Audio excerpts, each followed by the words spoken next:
Welcome to the Pulpit View podcast. My name is Stephen Garrett. With over 20 years of experience in leadership, family, and ministry, I've asked some brothers to come join me and have a conversation of what it takes to bring balance to each. Why don't you join me on this journey? Let's go.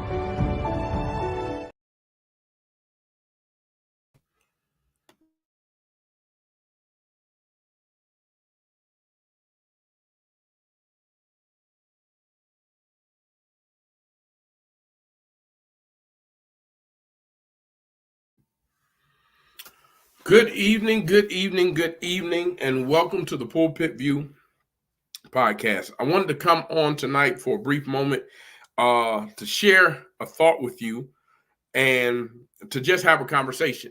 If this is your first time joining us, I want to welcome you. My name is Stephen K. Garrett. I've had the privilege of pastoring now for over 20 years, getting ready to go on over 20 years. I've had an honor of serving my current church for getting ready to go into 10 years. And then I've been married to my beautiful wife 17 years. And I'm excited to be with you tonight. We work in leadership consultant work and dealing with the struggles of what it looks like to have a prioritized world. And so tonight we want to have a conversation about what's next, how to handle the week after, right? I wanted to share this because there's some thoughts that came to mind that I want to really highlight this week, and I think it's going to be good. Just doing a little bit of housekeeping before we go in.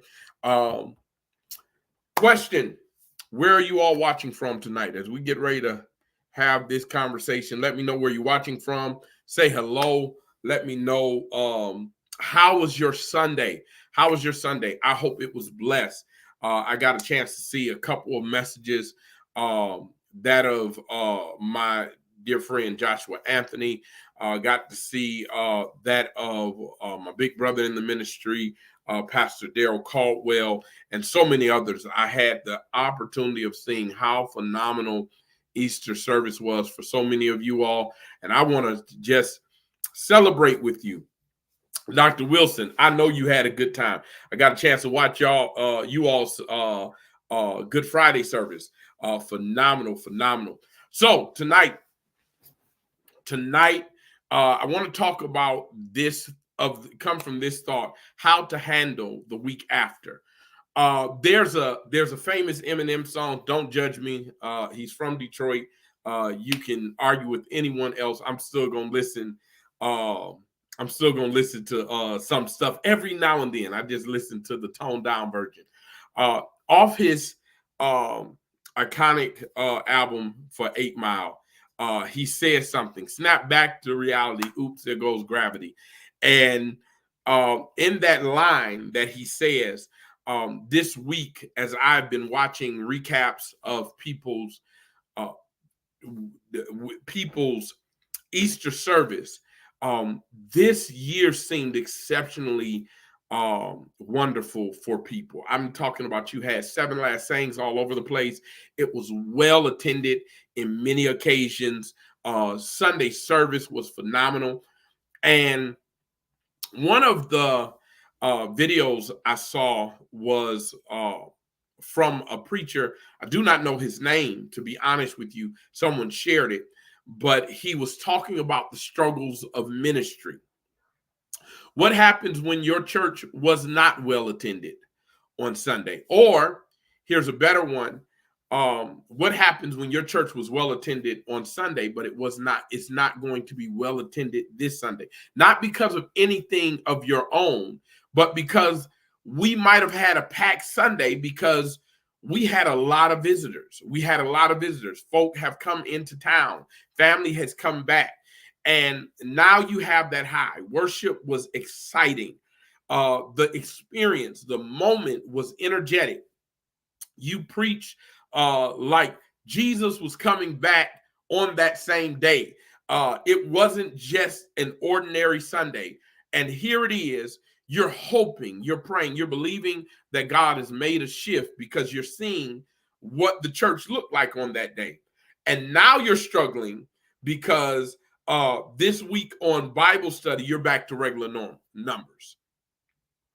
You were at 50 folk on Sunday. You were at 75 folk on Sunday. You were at 25 folk, whatever it may be. But then you're going back to the reality that some folk have stepped away from the church and they're still just CME Christians, right? They're going to come on Mother's Day and Easter, or come on Christmas, Mother's Day and Easter, or you're only going to see them on Easter. Here it is. We have to get to a place. I want to say it was Pastor Vincent Copeland that said this after he got through preaching on Sunday. He posted, he said, I'm just as excited. I want to say, and forgive me if I'm giving credit to the wrong person, but I believe he says, I'm just as excited about this Sunday as I was next Sunday as I was for this Sunday. And I think sometimes we can get hit with the reality that church is different. Church is different, and pastoring comes under a different scrutiny than it did before. Because some of our members saw Sunday, and their expectations, their excitement was so high. And then when they see next Sunday, and numbers might still be good for a regular Sunday, but it's not Easter Sunday. And I wanted to share this tonight because there was a conversation I was having with a dear friend of mine about church and ministry and protecting the pastor and your expectations of the pastor. Sometimes as pastors, we feel the weight of people believing we can change the pendulum, the trajectory of everything by this one Sunday. That next Sunday is going to be dynamic. And then here's the other end of that story. We have those members that after they see that Sunday, they don't have a hope that it can ever be like that again. And I want to encourage you as we prepare for this next week, as we are getting ready, as we have rested. Monday should have been every pastor's rest day because I know you poured out. Friday, you were doing something. So for some, Thursday, you were doing something. Saturday, you were preparing. And then Sunday, God blessed in a dynamic way, and you've been spent. And now, for some, we may even be taking off Wednesday. My youth director asked, because usually after major programs, I give the youth department that next Wednesday off. This Wednesday, we will have Bible study because one of the things that really shifted my heart and my perspective was the visitors that said, Pastor, we used to come here before you came as a pastor. This is my first time back in the church, in this church, not in a church, but in this church. And I just want to tell you, I want to come back and I want to be at Bible study. And so I don't want us to do this. 3 things I don't want us to do. In 1 Samuel 17, well, really between 16 and 18, but 1 Samuel 17, we hear David being anointed, right? David's anointed. He is anointed before his brothers. He was out tending the sheep. The next chapter, we find that David's back tending the sheep. He went from a very high point to, as a human, probably one of the lowest points at that time in his young life. He is anointed before his brothers and told that he will be the next king of the Jews. And then he is back tending to the sheep of his father. This grand anointing happened before his whole family.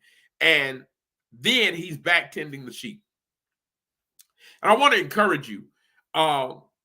We have a saying, don't uh, uh, don't look down on humble beginnings.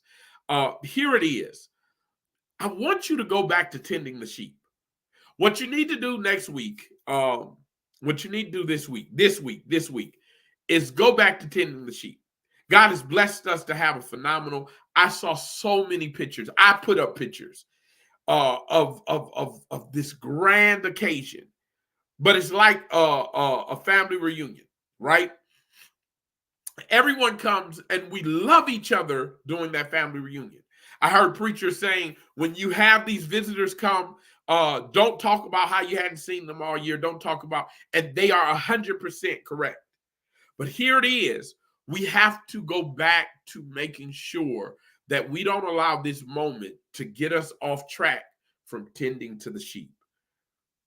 Even if God showed you the potential of what the church can be, you still have a duty that God has placed you in at that moment. And I can speak from some experience. I remember years ago, I was at New Exodus Missionary Baptist Church. I was up for this church, and my church knew that I was up for the church. I was up for this church, and I was praying about it. It was everything that a young pastor at that moment thought he wanted, right? Ministry going youth. I was at a church that at the best had 20 members at the time, right? And I was excited about this opportunity, right? I'm excited about this moment. And they tell me that I'm not going to pastor church. I'm talking about they're talking finances with me. They have literally told me I'm the guy, right? As Carlton Banks said, they gave me the wink and the gun, right? They gave me the wink and the gun. They said, hey, you the one we want. I get a call after 3 weeks that I am not going to pastor this church. And I wanted to be down. And I remember what my pastor told me. Because the last Sunday I was at the church, I went 3 Sundays in a row to preach at this church. The last Sunday I was at the church, I'm talking about overflow. The church was packed. We had new members, we had young kids that gave their life to Jesus Christ. And I'm excited, right? I'm excited. Excuse me, this allergy season is getting me. But I'm excited. And so my pastor calls me after I find out that I'm not called to this church. And he says, Reverend, he says, here it is. He said, but you're called to your current church.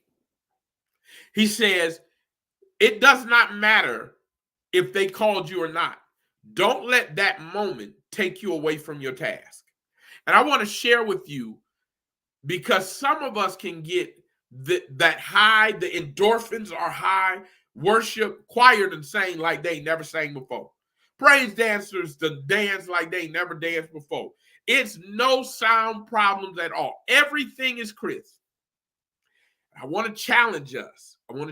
Me included, not to let that moment overshadow your ministry. Ooh, I'll say that again.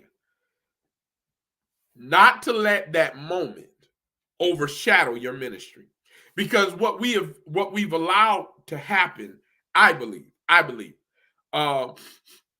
is we have allowed the social media frenzy to really dictate what we feel like is successful. Dr. Eric Mason did a post today that I think was phenomenal for any pastor that is bivocational, for any church member that has a bivocational pastor or a full-time pastor. I think if it's on my page, you should watch it. Watch the entirety of it. He talks about pastors and their level of ministry, right?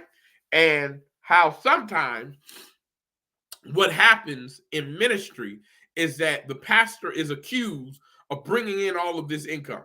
And he talks about how in many cases, the pastor hasn't brought in anything, right? That the pastor is taking from his family pocket to work in ministry, that the traveling, all of the things that are going on. And so he talks about this. He said the average church, more churches are at 50 member or less than above. So here it is. I want to share this because you'll get this high and we'll see it. And here it is. We will look at our paycheck based off of last Sunday, and see this grand occasion and forget we have a few faithful members that are consistently tithing, and we can't go in and ask them in that moment. We want more because here it is. This isn't our current reality.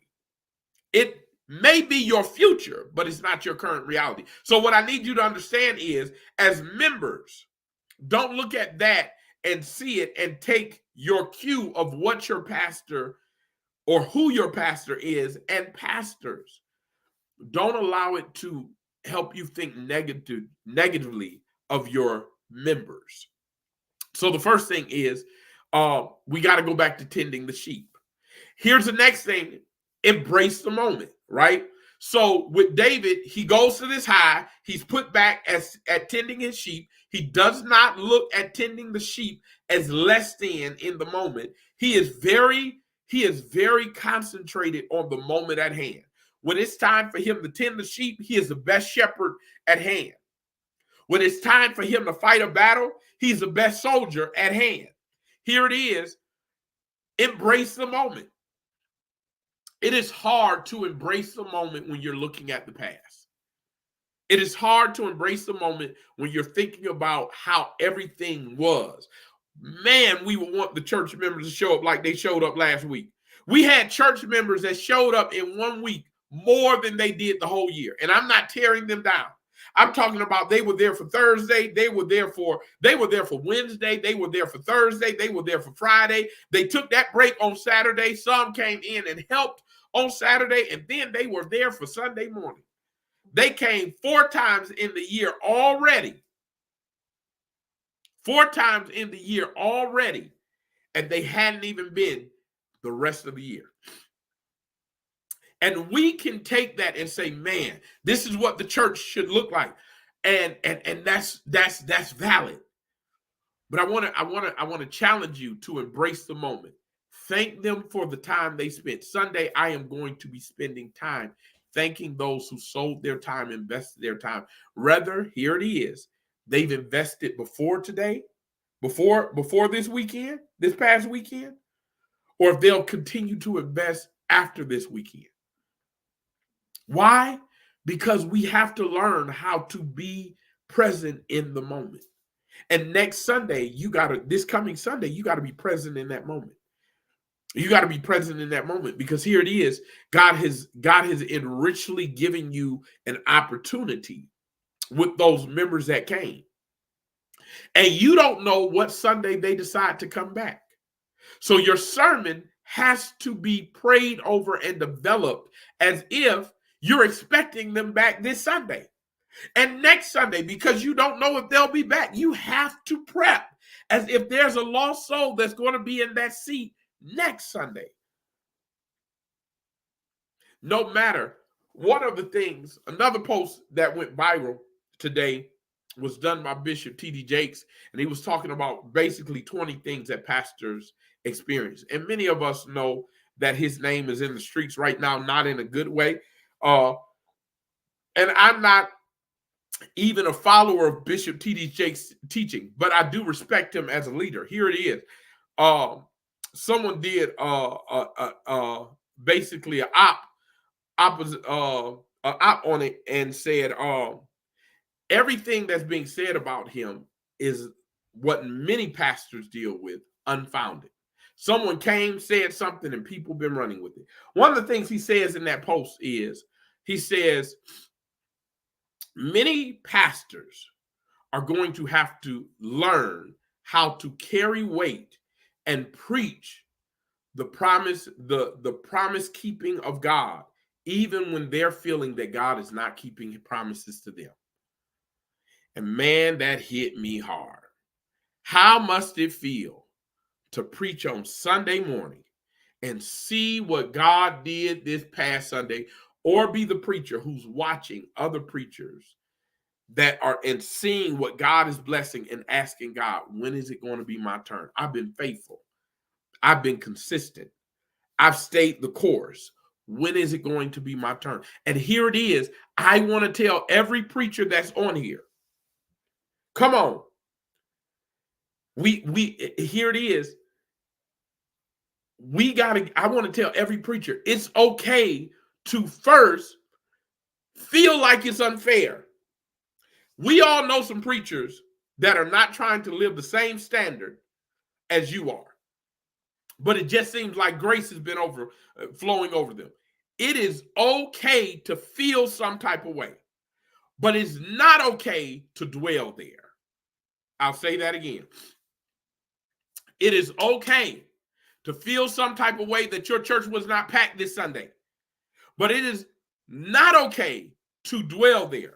It is okay to feel like, man, look at what God has done and expect it this Sunday.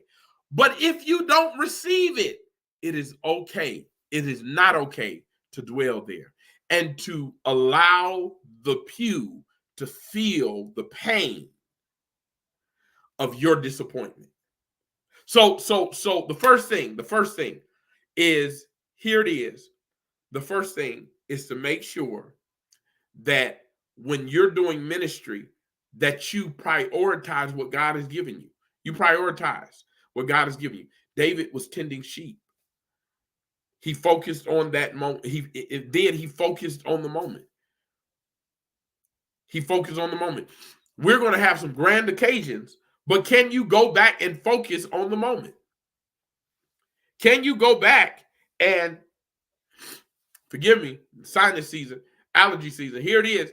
Can you go back and focus on the moment? Can you stay current and focus on the moment and not go back and focus on this grand occasion? Dr. Oliver, you're right. We have to stop condemning God's people, but love them where they are and then teach them from that point. Here it is. I have members that I love with all my heart, but they're not present in church right now for whatever reason. But when they need pastor, they expect pastor to be present. I had a conversation with one of my associates. I said, the hardest thing about a pastor, let me say this, for every pastor will understand this. I said, one of the hardest things about having a pastor and an associate relationship is not letting my wounds wound you. I'll say it again. That's good. Somebody need to hear it. I said, one of the hardest things about a pastor and an associate relationship is not allowing my wounds to wound you. Because there are some things that I have seen, certain things that I know, certain things that have been said about me that I cannot allow you to carry that weight. Because if God blesses you with a season to pastor, here it is. You're going to come in, if I allow my wounds to become your wound, I'm going to set you up for failure because you're expecting them to wound you. I need you to expect God to keep you.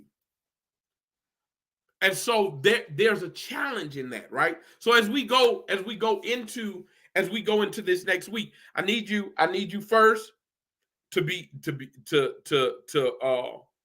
allow God to be humble enough to handle that which he has given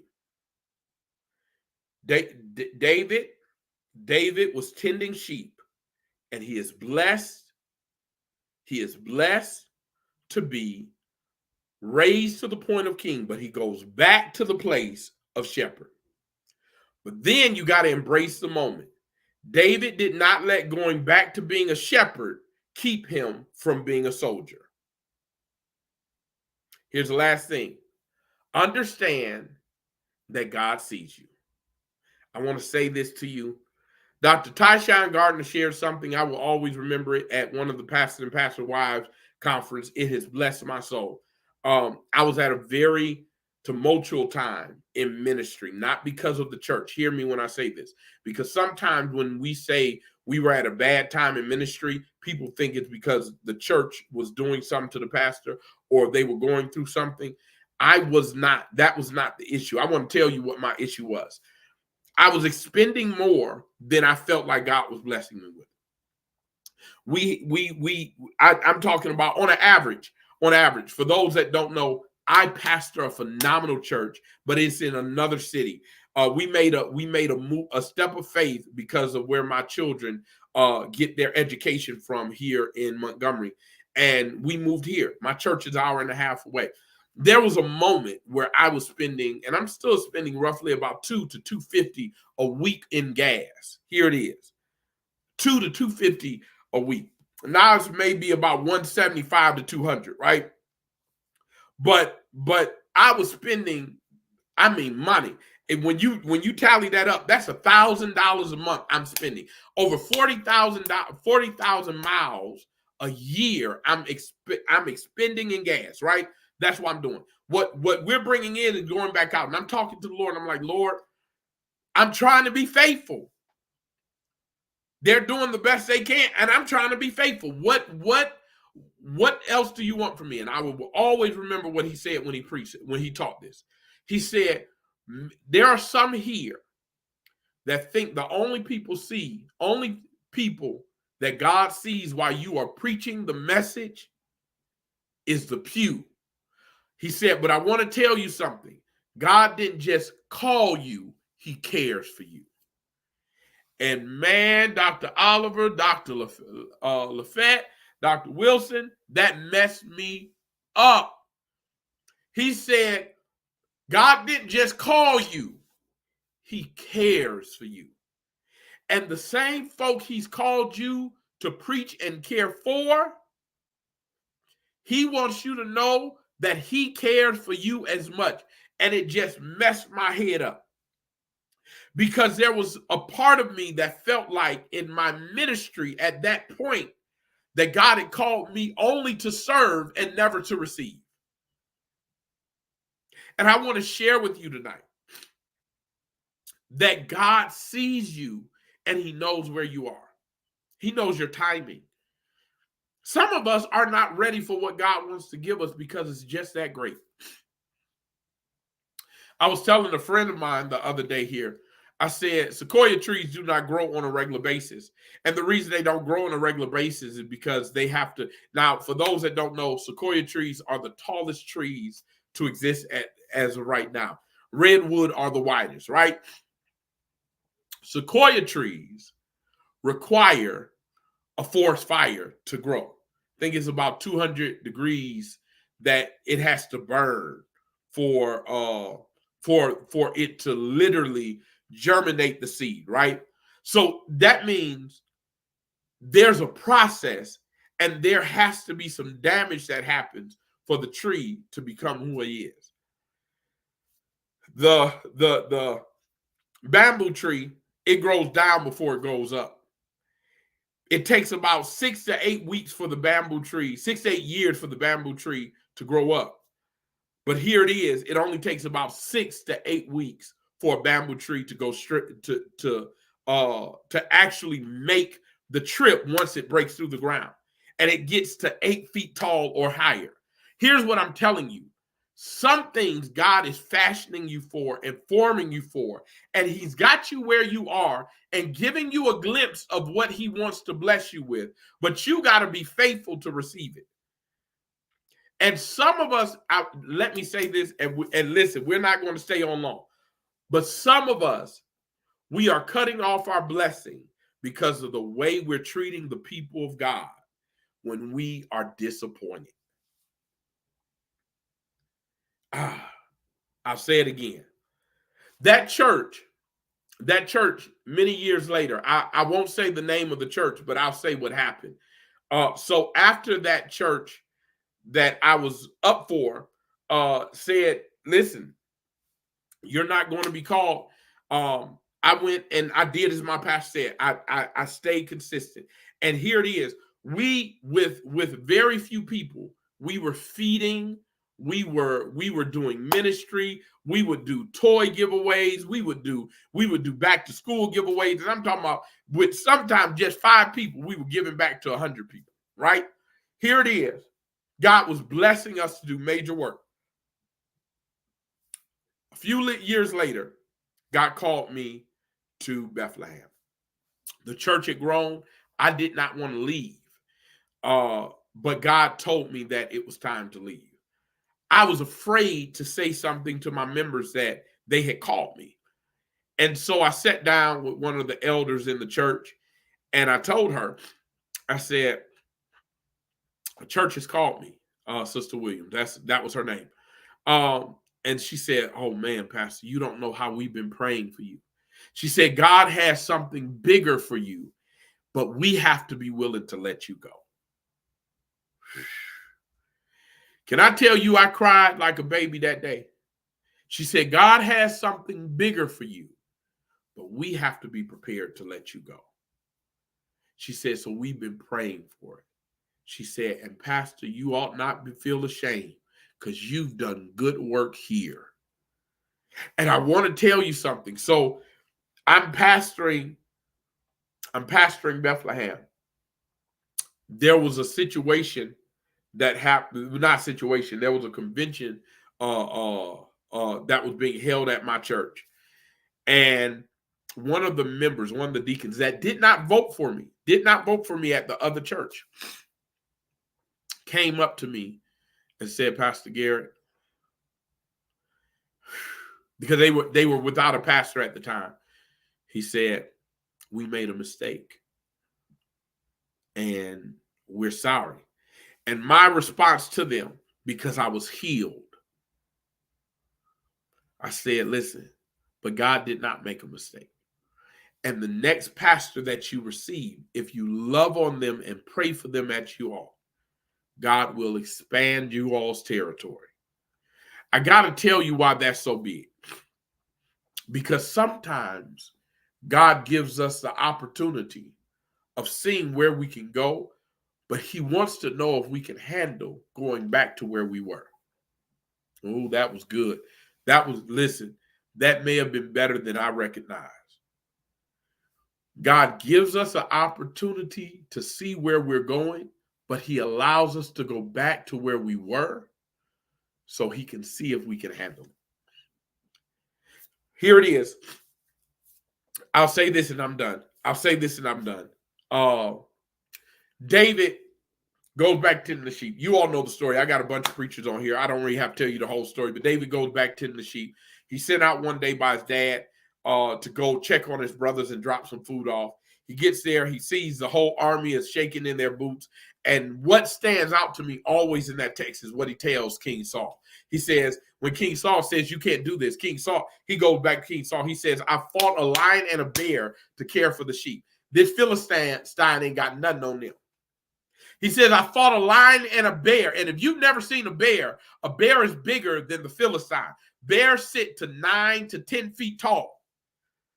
And what he said, I fought the bear. The claws are razor sharp. I fought a bear and a lion. And here it is. I won. This Philistine, this uncircumcised Philistine, he said, I've already seen why I'm going to get the victory, because he's coming against the armies of the living God. I need you to hear me when I tell you this. Some of us, God had to take us back to shepherding, to tending to the sheep,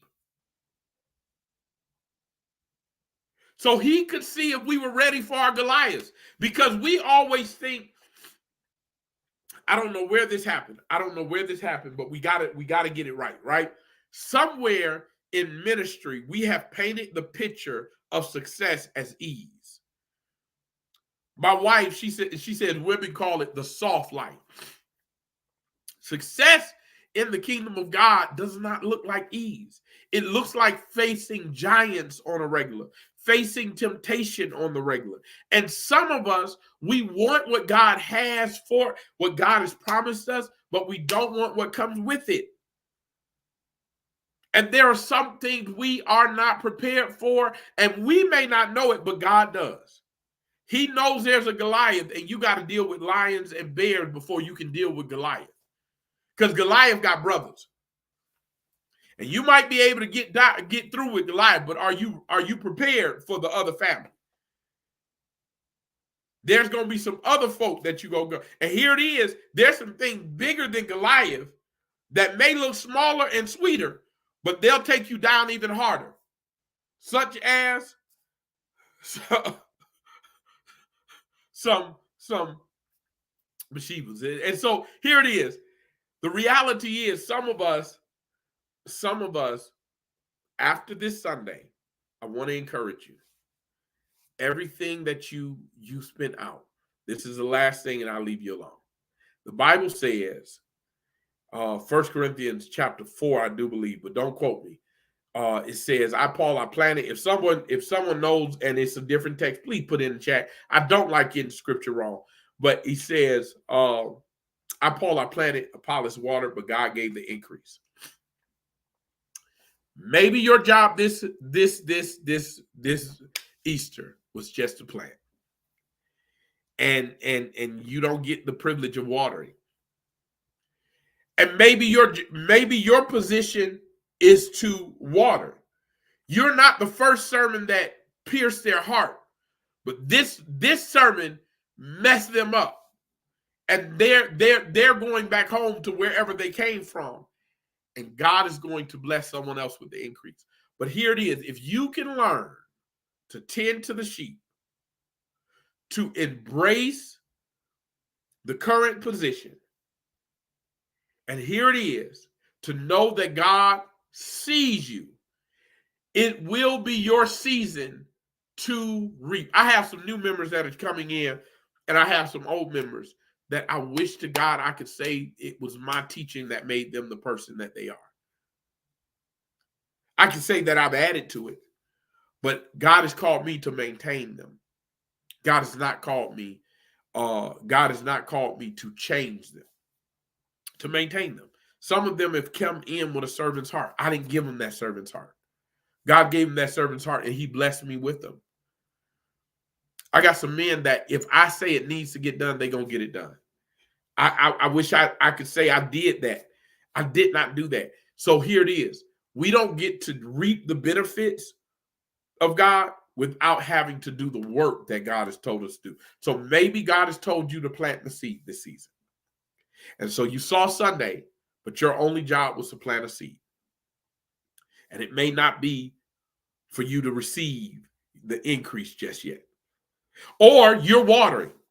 And so you're getting them to come, but they hadn't joined the church. They come in, they receive the word, and you feel some type of way because you're growing them. But here it is. God is moving them. And you're like, man, Lord, I don't why I'm good enough for them to come and get a word from, but I'm not good enough for them to be a member, for them to serve up under. Lord, what is it? That's okay. Because God may not let them stay because he don't plan on keeping you. Come on. He knows that they need to be somewhere where God plans on planting that pastor. And he's saying, this is your growth spot. So I can't plant them there for you because here it is. They need a pastor that's been planted there. You've only been positioned there for a moment. One of the things I love about gardening, so part of the process of gardening is before you bury it in the ground, you sometime raise the plant up in a temporary setting. Come here. You raise a plant up in a temporary setting. I almost felt like preaching. Here it is. I'm not trying to preach tonight. You're raising the plant up in a temporary setting, and then you got to transplant it. Some of us are in transplant seasons. And that's not for us to know. That's not for us to know. But God may only place you there for watering purpose because he's planning on transplanting you somewhere else. And if that's the case, you can't be begrudging when God does not let them stay, when God doesn't plan on letting you stay.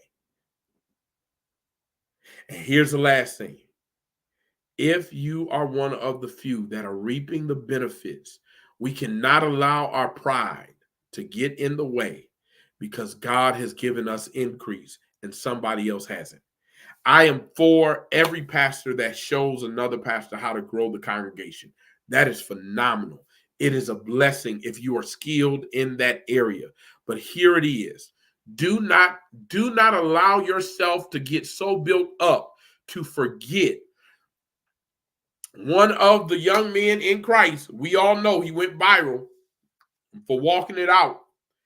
There was a very arrogant saying that he said.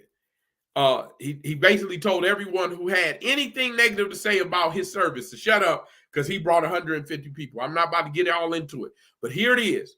We must remember the only reason our churches are truly growing, we can put everything in place that we know we ought to put in place and still not get the growth. Still not get the growth.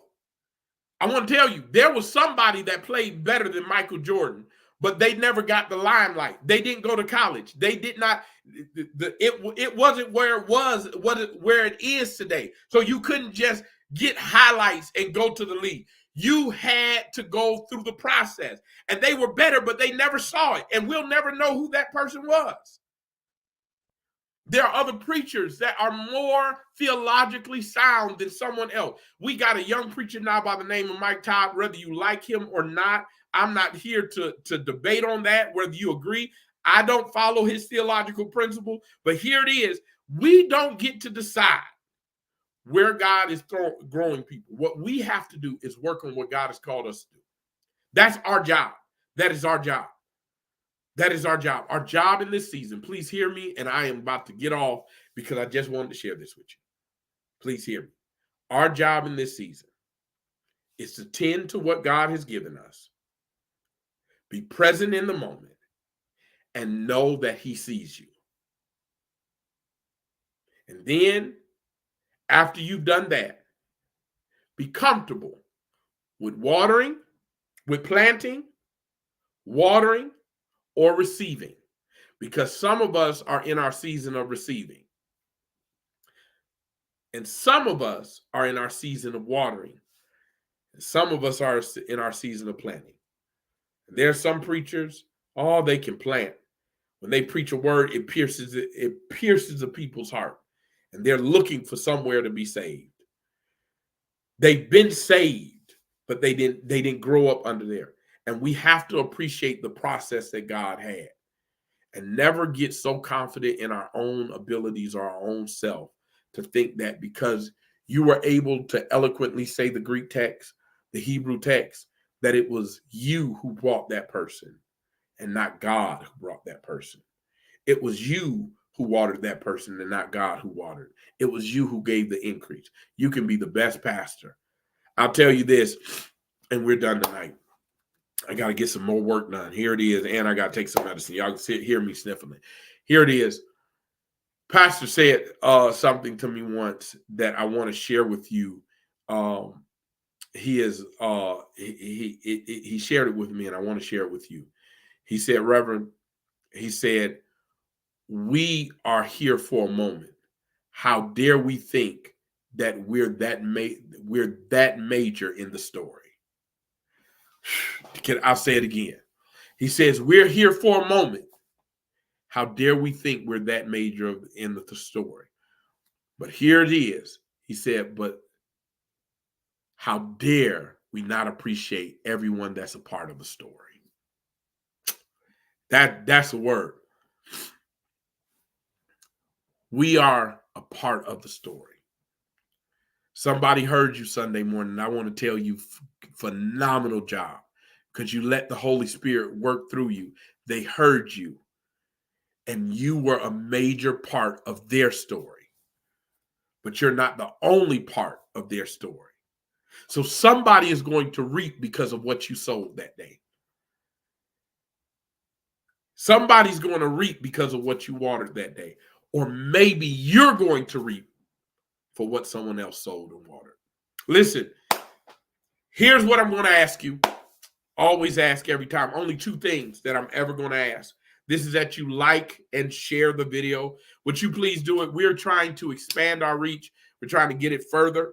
Know this, we're branching out more to work with more pastors. We're also looking at working on a conference this year. I want you to pray for me as we're working on it, that God gives us the right time. I'm looking for something. Here it is. I'm looking for something that's going to help pastors be revitalized. We're not trying to do a regular conference this year. So I'm asking for your prayers as I'm seeking the Lord, because here it is. I believe that everyone's called. There's a lot of phenomenal conferences. I'm not saying there's nothing wrong with any conference that you go, because I go to conferences all the time, but I'm looking for a special one. There's something I'm really aiming for at this conference that we're doing. And so I'm asking that you pray with me as we do this. If you are in need of someone to walk with you on this journey, you're saying, Pastor, I need to prioritize my life. There's a lot of things. I'm doing a lot of things. I understand. I'm a barber, fatherhood coordinator, pastor, and entrepreneur. I get it. But the best things I get to do on a regular day basis is I'm a father and a husband. It's the most phenomenal role that I get to play. And God has blessed me to understand how to navigate through that and still get the responsibilities he's called me to do done. So if you need someone to walk with you in that process, DM me. Last thing, if you have not become a part of the Pulpit View, it's a brotherhood for our brothers to really hold each other accountable and raise one another up. Go onto Facebook, like the page, become a part of it. And here it is, last but not least, preach well this Sunday. Preach well this Sunday. I believe God has something great brewing inside of you. Remember, Sunday he rose, but now he's walking among them. There's so much for us to get from that. So I love you all. You have a phenomenal night. Be blessed, and I will see you later.